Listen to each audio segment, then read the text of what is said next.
ವೀಕ್ಷಕರೇ, ಇವತ್ತು ನಾವು ಎಕ್ಕ ಅಥವಾ ಅರ್ಕ ಇದರ ಬಗ್ಗೆ ತಿಳ್ಕೊಳ್ಳೋಣ. ಇದರಲ್ಲಿ ಬಿಳಿ ಎಕ್ಕ ಮತ್ತು ನೇರಳೆ ಬಣ್ಣದ ಎಕ್ಕ ಎರಡು ರೀತಿಯ ಎಕ್ಕ ಇರುತ್ತೆ. ಇದರ ಪ್ರತಿಯೊಂದು ಅಂಶವೂ ಕೂಡ ಔಷಧಿ ಗುಣವನ್ನು ಹೊಂದಿದೆ. ದೇವರಿಗೂ ಈ ಹೂವನ್ನು ಹಾಕ್ತಾರೆ. ಗಣಪತಿಗೆ ಇದು ತುಂಬ ವಿಶೇಷವಾದದ್ದು. ಗಣಪತಿ, ಆಂಜನೇಯ, ಶನಿ ದೇವರಿಗೆ ಈ ಹೂ ವಿಶೇಷ ಅಂತ ಹೇಳಬಹುದು. ಮಾಂತ್ರಿಕ ಶಕ್ತಿ ಪ್ರಯೋಗಕ್ಕೂ ಈ ಎಕ್ಕವನ್ನು ಬಳಸ್ತಾರೆ.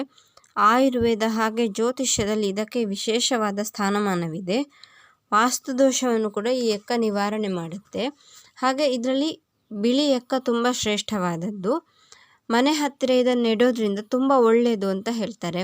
ಕಾಲಿಗೆ ಮುಳ್ಳು ಚುಚ್ಚಿಕೊಂಡ್ರೆ, ವಿಷವಾದಂತಹ ಮುಳ್ಳು ಚುಚ್ಚಿಕೊಂಡ್ರೆ ಇದರ ಹಾಲನ್ನು ಹಾಕಿದರೆ ಸ್ವಲ್ಪ ಸಮಯದ ನಂತರ ಅದು ಅದರಷ್ಟಕ್ಕೆ ಬರುತ್ತೆ.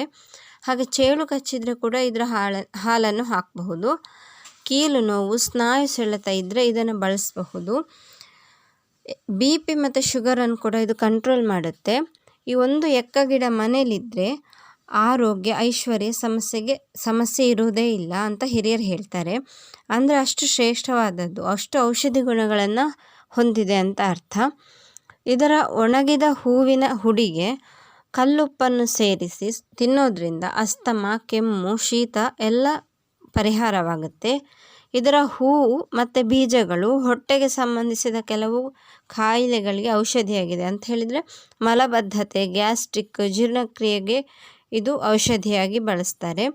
ಹಾಗೆ ನಮ್ಮ ಮುಖದ ಚರ್ಮದಲ್ಲಿ ಸುಕ್ಕು ಕಟ್ಟಿರುವಂತಹ ಅಥವಾ ಕಪ್ಪು ಕಲೆಗಳಿದ್ದರೆ ನಿಂಬೆ ರಸದ ಜೊತೆ ಸೇರಿಸಿ ಹಾಕೋದ್ರಿಂದ ಕಲೆ ಹೋಗುತ್ತೆ. ಅರಶಿನದ ಜೊತೆ ಇದನ್ನು ಮಿಕ್ಸ್ ಮಾಡಿ ಹಾಕೋದ್ರಿಂದ ಮುಖ ಗ್ಲೋ ಆಗುತ್ತೆ. ಹಾಗೆ ಇದು ಕೆಡುವಿಗೆ ಕೂಡ ಔಷಧಿಯಾಗಿದೆ.